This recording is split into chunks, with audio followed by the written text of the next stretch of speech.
So between 2016 and 2021, a 5-year span, I helped grow a SaaS company called Gong from a tiny startup doing a little less than $200,000 in annual revenue, all the way to over $200 million in annual revenue and a $7.2 billion valuation. Now, customers along this journey routinely told us that our sales demos were second to none. So in this video, I'm going to teach you 9 lessons I learned about software demos that sell that I'll never forget. Now, as we get into this, like the video, share it with your friends, and comment any questions you have below. Here's the first lesson. Show the most powerful feature first. Most salespeople don't do this. Okay, they build up, they ramp up their demo, they save the best thing for last. And that's completely wrong. You want to flip that model upside down and show the most impactful feature you have upfront and as early in the demo as it makes sense to. Okay, you want your buyers' heads spinning almost in a good way.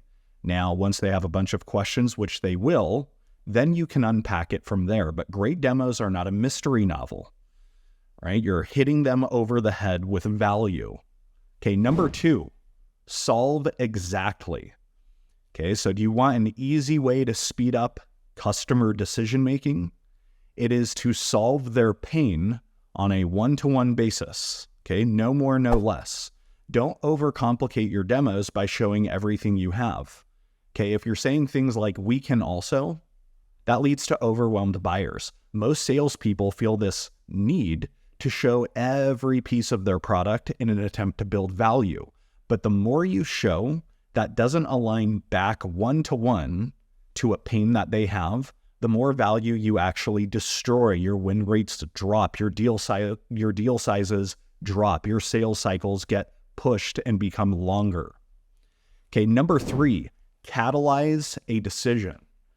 Okay, what's the point of a demo? Is it to inform your customer? Is it to educate your customer? Is it to entertain your customer? No, it's none of those. It's to catalyze a decision. Okay, so the question becomes, what's the next decision your buyer needs to make in their buying process? It might not be to buy yet. That's not what I'm saying. I'm not saying the point of every SaaS demo is to close the deal right then and there. But what's the next logical decision they need to make? You should demo in the context of helping them make that decision. Okay, so that could sound something like this. My goal on this demo is to get you so fired up about what we do that at the end, you are willing to sponsor a meeting with your chief marketing officer, or if I miss the mark, you can just tell me that up front. Is that fair? Okay, so catalyze, don't inform, don't educate, don't entertain. You're there to facilitate a decision. Okay, number 4, frame the problem. Okay, every time you start a demo, start that call by summarizing the buyer's challenges and impact of those challenges that they shared with you previously. Do that before the demo and then validate it. So based on what you told me, you're going to love this. Okay, let your buyer know they're in the right place, but the question you don't want them to be asking themselves is, what problem does this solve?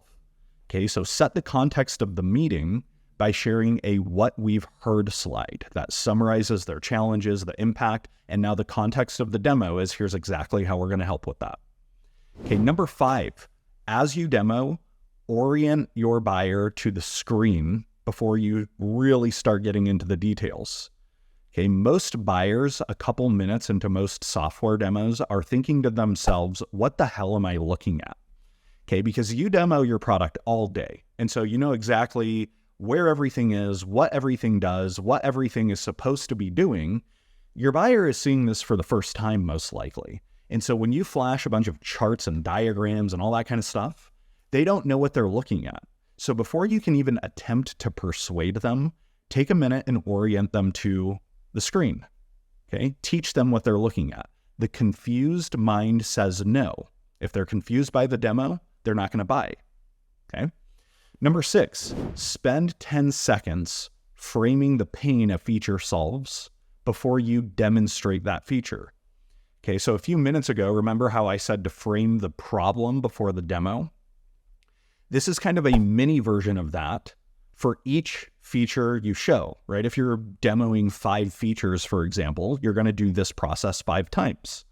So every time you're about to share a feature, ask yourself, what's the pain this feature solves? And then spend 10 seconds summarizing that pain or problem statement before you actually showcase that feature. Okay, when you do that, then the feature is going to land with ease. It's going to resonate. So that's as simple as saying, earlier you said XYZ is a headache. Here's how we solve that. And then you demo. Okay, repeat that for every feature that you show so that you're not ever at risk of showing a solution in search of a problem. Okay, that's what you want to avoid. Number 7, tell a customer story after each key feature that you demonstrate. Okay, people forget click paths, but they remember stories. So if you want your buyer to think about your demo for hours, days, or weeks after you're done, then tell a customer story after each key workflow or feature that you demonstrate. Okay, that's as simple as saying, here's how XYZ customer is using that workflow to achieve fill in the blank on the desired outcome. Okay, people remember stories like this, they forget click paths. Number 8, try to ask a question after you demonstrate each key feature. Okay, so demonstrate it, tell the story like I just taught you, and then stop and have a conversation for a minute or two before you move on to the next piece of the demo. Okay, a few questions you can test after you've demonstrated a feature are, how does that compare to how you solve this today? Or is this resonating so far? Or to what extent do you see that solving whatever pain they solved or shared earlier? Or what benefits do you see showing up in your world from that workflow I just demonstrated? So you want to dismount your demo just for a minute, have a quick conversation, try one of those questions. Finally, number 9, end your demonstration by asking them, after summarizing, what excited you most about what you saw here today? Okay, so after you've gone through your full demo, you want to dismount, and the last few minutes are to have a conversation about what resonated, what didn't resonate. And the most effective question that I know to end a demo with is, what excited you most about what you saw today? Okay, then you can transition that conversation into discussing next steps. So like I said, I helped grow a company called Gong from 2016 to 2021 during that 5-year window, from 200 grand to 200 million in annual revenue. And like I mentioned, customers routinely told us our demos were incredible, bar none, second to none. And these are 9 things I learned during that incredible SaaS growth journey.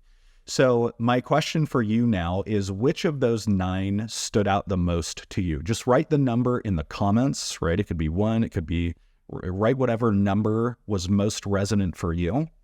And I'll see you in the next video.